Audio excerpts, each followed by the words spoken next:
Olá, noveleiros! Hoje eu trago para vocês aqui uma polêmica que aconteceu lá no ano de 2017, que foi a problematização que aconteceu na novela A Força do Querer, quando alguns telespectadores ou até mesmo críticos, ou pessoas que vêm ali para poder massacrar a Glória Pérez, começaram a questionar se estava sendo glamourizada a personagem Bibi Perigosa, a Baronesa do Pó.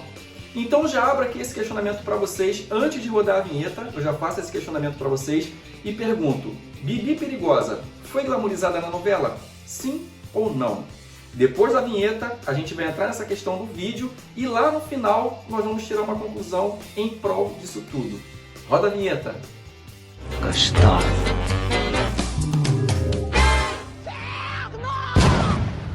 Mas antes da gente poder entrar nesse mérito da novela, é necessário que a gente volte um pouquinho no tempo para poder entender um pouco de como as coisas funcionaram. Porque a novela Força do Querer, embora tenha estreado no ano de 2017, foi ao ar no ano de 2017, ela já começou há um tempo lá atrás, em 2011, quando Glória Pérez ainda escrevia a novela Salve Jorge. Salve Jorge ainda estava no ar quando Glória Pérez começou a manter contato com Fabiana Escobar, a verdadeira Bibi Perigosa. Então, assim, para a gente poder entender um pouco a história dessa personagem da vida real que se transformou em ficção, é necessário que a gente volte um pouquinho lá no tempo para a gente poder saber um pouco da história dela. Que quando ela era criança, ela foi criada num bairro do subúrbio aqui no Rio, Se eu não me engano, foi no Rio Comprido, onde ela foi criada. E ela tinha uma vida, digamos assim, confortável. Embora ela morasse em comunidade, ela estudava em colégio particular, tinha uma vida consideravelmente assim legal, só que com a separação dos pais, ela passou a estudar em colégio público. Mas sempre foi estudiosa, E a mãe dela era diretora da escola que ela foi estudar. Aí tudo bem, ela foi ficando adolescente, aquela coisa toda, e aí arrumou o primeiro namoradinho. O primeiro namoradinho dela, que ela não sabia quem era um traficante. E ela só ficou sabendo disso depois. Mas aí então ela já estava envolvida e o romance acabou acontecendo. Só que esse namoradinho dela, o traficante, foi preso. E ela, como era menor de idade, ela só podia visitar o cara com a companhia da mãe. E a mãe dela acabava indo junto. Beleza, mais um ponto aí que passou, o cara acabou fugindo e foi assassinado. E aí ela prometeu para ela mesma: não vou enterrar mais ninguém nessa vida. Nisso ela começou a manter contato com Saulo, que foi o seu namoradinho de adolescência, de infância, antes desse namorado. E que os dois começaram a ficar ali amigos e tal. O Saulo começou a frequentar a casa dela, passava muito tempo na casa dela. E a mãe dela falou: vamos parar com isso, vai ter que arrumar um emprego porque tem que ajudar. E nisso ela fazia salgados, ela vendia roupa e aí ele começou a estudar e trabalhar. Ele fez concurso, passou em 2 concursos, mas ficou meio na dúvida do que escolher. Ela já estava no 6º período, aliás, ela estava no último período da faculdade de Direito e ele já estava no 6º período da faculdade dele. E ela tinha feito um concurso também para ir para São Paulo. Ela fez o concurso, acho que se não me engano, para o TJ de São Paulo. E ela já estava para ir para São Paulo. Eis que Saulo, já marido dela, com 2 filhos, no 6º período, começa a ter envolvimento com tráfico de drogas. Ela até então também não sabia, mas foi a mesma coisa que aconteceu na novela. Ela não sabia, as coisas foram começando a acontecer, o dinheiro foi começando a entrar, e aí por fim, quando ela soube, ele foi preso. E ela que tinha vários certificados de prevenção ao uso de drogas, prevenção contra o uso de bebidas, ela acabou usando desses artifícios todos quando ia visitar ele. E ela acabava se metendo e se envolvendo com outras questões de outros presidiários também. Só que Saulo acabou fugindo, indo parar na Rocinha. E aí ela foi com ele para a Rocinha. E lá onde realmente as coisas aconteceram de fato, na Rocinha. Então assim, tudo que ela fazia, ela tinha consciência de que estava errado, mas ela acabava fazendo por amar demais, que foi esse o mote que rolou na novela, Que a Bibi fazia tudo pelo Rubinho por amar demais. E a Bibi da vida real era exatamente isso, ela fazia dessa forma. Então quando ela se separou de Saulo, e ela sofreu bastante ali dentro da Rocinha, Porque as pessoas achavam que ela tinha uma vida boa, mas ela não tinha uma vida boa, porque ela tinha consciência do que o que ela fazia era errado e que poderia dar merda em qualquer momento. Ela tinha plena consciência disso. Mas ela acabava fazendo por causa do marido e ela ainda tinha 2 filhos. Moral da história, ela separou do Saulo Um ano depois, ela não conseguia arrumar namorado. E aí, o que passou na cabeça dela? Os homens têm medo dela, porque ela já tinha o apelido de Bibi Perigosa. Porque ela era que chegava mesmo chegando e peitava todo mundo e era boa de argumento. Então todo mundo, na verdade, acabava tendo medo dela e os homens não se aproximavam. Aí ela falou que um belo dia, isso alguns documentários que eu vi para poder chegar a essa conclusão aqui, ela pegou o notebook dela, foi para um motel, bebeu, ligou lá o notebook e começou a fazer lives nua. E as lives começaram a bombar. Só que ao mesmo tempo que as lives começaram a bombar, ela começou a chamar muita atenção, começou a ser muito criticada e ela falou, chega, vou parar com isso e agora vou partir para um blog. E começou a escrever tudo o que acontecia num blog. E foi através desse blog que Glória Pérez chegou até ela. Porque ela também já tinha o livro, né? Perigosa, o nome do livro, Perigosa, Fabiana Escobar. E foi a partir daí que Glória Pérez entrou em contato com ela e começaram ali as negociações em 2011, enquanto Glória Pérez ainda escrevia Salve Jorge. Salve Jorge ainda estava no ar. E depois dessas negociações todas, Fabiana Escobar finalmente, em 2013, assinou um contrato com a Globo, né, dando os direitos para que a novela fosse inspirada na história dela. E em 2017 a novela realmente aconteceu e foi aquele sucesso. Mas por que a Força do Querer fez tanto sucesso? Né?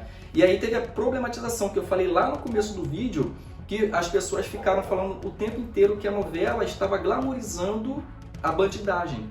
E em nenhum momento eu, como espectador, eu não vi glamour nenhum, porque não é uma vida fácil, né? Por isso que a novela abordou essa questão toda do tráfico de drogas e lá no final teve as consequências que já vou chegar no final para a gente poder fazer o fechamento do vídeo. Então assim, para mim não teve glamorização nenhuma, porque a gente via que realmente eles faziam as coisas, mas sofriam as consequências dos atos ilícitos que eles faziam, os personagens, e o que aconteceu na vida real também. Algumas histórias da novela foram ficção, porque para contar uma história real tem que ter ali um envolvimento de ficção, tem que ter alguma coisa que emocione além do que é real, justamente para evitar que seja glamorizado uma coisa ilícita, que no caso era o tráfico de drogas. Aquela cena da Bibi nadando no dinheiro, né, aquele dinheiro todo lá, aquilo aconteceu de verdade, a Fabiana Escobar também passou por aquilo. O personagem Caio, na verdade, não existiu, né? E o Rubinho, que no caso foi inspirado no marido da Fabiana Escobar, que era o Saulo, realmente ali tinha uma semelhança nos personagens. Porque quando o Rubinho foi trabalhar com o Sabiá, né, no morro, o Rubinho que era a cabeça pensante, ele que fazia a engrenagem andar. Então, além dele ter a força armada a favor dele, né, no tráfico, ele tinha a cabeça.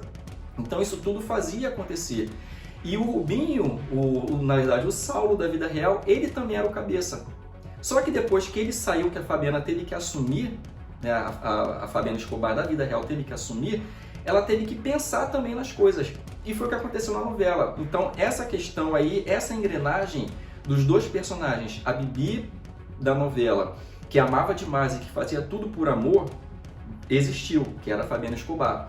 O Rubinho, que era o Saulo, que era a cabeça pensante, também existiu.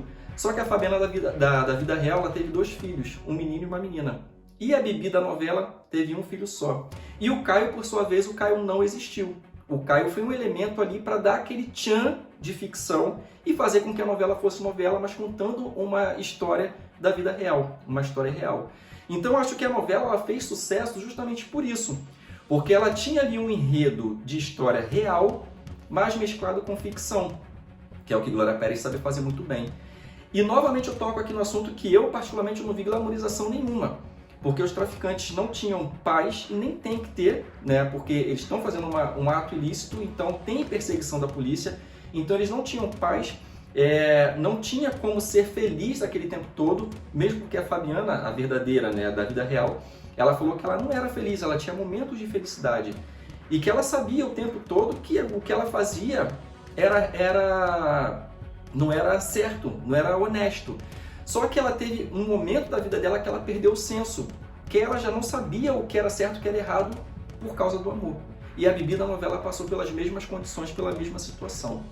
Então assim, eu como público, né, como morador de comunidade, que eu fui criado em comunidade, e eu via a ação do tráfico, invasão de polícia, facção rival entrando. Então, quando a gente vê isso na novela, a gente de uma certa forma tem identificação, porque fala assim, caramba, eu vejo muito isso é a minha vida, essa foi a minha realidade. Então, de uma certa forma, o público que é o espectador da novela, que é a classe C e D, que é o maior público, ele está onde? Nas periferias, nas comunidades, nas quebradas. Então, automaticamente, a gente, quando vê uma história dessa sendo contada, a gente se identifica. Aquela questão que parecia ali no baile funk, quando ela chegava no baile funk junto com o Rubinho, cercada por traficantes armados, eu vi muito isso. Porque eu ia para baile funk de comunidade. Onde eu morava tinha baile funk e era exatamente daquela forma.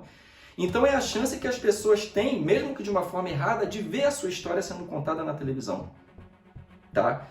E aí o que acontece? Para ter a moral da história, o que a gente viu? Que o crime não compensa. O crime não compensa.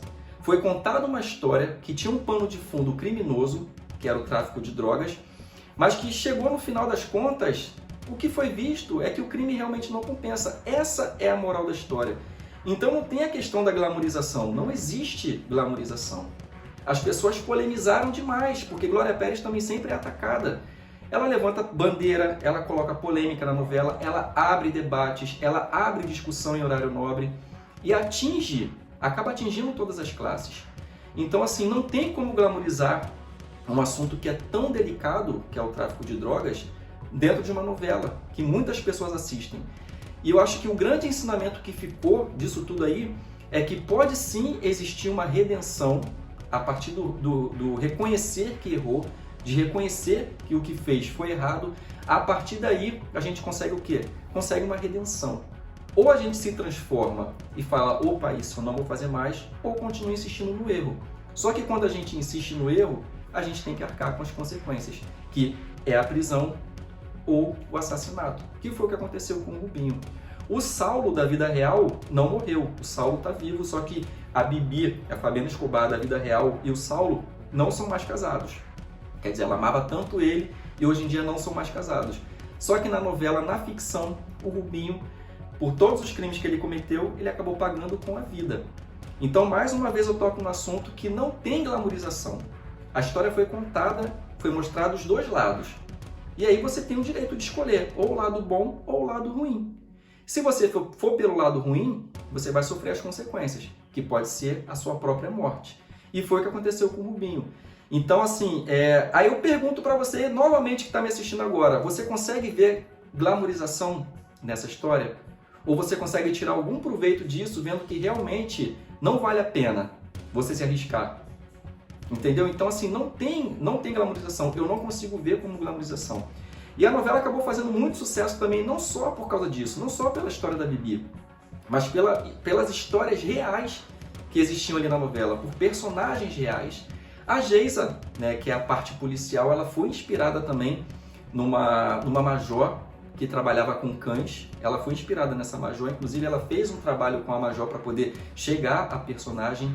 A história da Silvana também, com o seu drama ali do vício, né, sobre o jogo, também é real. As pessoas também se viam naquela situação, naquela condição. Pessoas que perderam casas, perderam carros por causa de vício do jogo. Teve a questão também da transexualidade, que fez com que as pessoas conhecessem uma condição que até então ficava um pouco mais escondida, e ela trouxe com muito destaque para a novela. Inclusive também teve o destaque do Nonato, que era um travesti que trabalhava como motorista. Então, de uma certa forma, ela tirou máscaras. Ela colocou as pessoas ali de fato através de personagens. E as pessoas passaram a se ver ou saber que ali existia uma história semelhante às que elas já conhecem do lado de cá, fora da televisão. Então, acho que o sucesso da novela se deu a partir disso. Tirando essa polêmica toda, que a polêmica também acaba ajudando a divulgar a novela e fazendo com que realmente os debates venham à tona. E Glória Pérez fez isso de uma forma maravilhosa. Eu assisti o documentário da Bibi Perigosa, eu assisti entrevistas com a Glória Pérez, eu assisti o Globo Repórter, né, que no último capítulo da novela teve um Globo Repórter logo em seguida que foi assim, em homenagem à novela, realmente. E eu assisti também. E assistindo o Globo Repórter, eu me emocionei da mesma forma que me emocionei quando a novela passou a primeira vez. Então, assim, eu acho que o grande sucesso da novela se deu por causa da emoção, sem glamorização. E aí, mais uma vez, depois disso tudo aqui que a gente pôde falar, né, dessa viagem que nós fizemos aí entre os personagens da vida real, entre a ficção, novamente eu faço o questionamento para vocês. Vocês veem isso como glamorização ou veem isso apenas como uma forma de contar uma história e trazer para a ficção? Eu já dei a minha opinião, agora eu espero ver a de vocês aqui embaixo, tá? Deixem as opiniões de vocês, comentem aí o que vocês acharam. O vídeo não foi um vídeo falando sobre a força do querer. Foi pegando essa questão da realidade quando ela vem para a ficção. Claro que ela tem algumas coisas que tem que ser modificadas porque se trata de ficção, mas tem ali um quê de realidade. Então eu achei interessante poder falar disso, não falar somente da novela, mas futuramente eu posso até fazer um vídeo falando somente da força do querer. Mas eu queria tocar um pouco nessa questão porque teve muita problematização na época, muita. E eu nunca vejo dessa forma. Eu sempre vejo a ficção como ficção. Eu acho que dali dá pra gente tirar alguma lição. A gente tem que tirar alguma lição, né? Não levar o tempo todo pra realidade, tipo, ai, tá fazendo apologia. Ah, não, a novela vai mostrar os dois lados. E aí a pessoa vai escolher. Eu quero seguir o lado do bem. Eu não quero viver uma vida bandida. Entendeu? Eu tô vendo a história ali como ficção. Então, se eu já tinha medo, automaticamente vou ter mais medo ainda porque eu tô vendo a consequência. E não foi boa. Então, daí eu tiro uma lição para mim. E eu espero que as pessoas também tenham tirado a lição para elas. Então, esse foi o vídeo de hoje. Esse entrelaçado entre ficção e realidade da Bibi Perigosa, né, que através do livro dela também, através do blog dela, a Glória Pérez chegou a essa conclusão. E a novela, para mim, é um novelão. Para mim, podia facilmente estar aí no lugar de Fim de Estampa, mas infelizmente a Globo não escolheu isso. Não sei quando vai reprisar a Força do Querer. Eu espero que vocês tenham gostado do vídeo, que vocês façam a reflexão de vocês também. Comentem aqui embaixo do vídeo, deixem a opinião de vocês. E semana que vem eu tô de volta com mais um vídeo novo aqui pro canal. Tchau, fui! Gostar.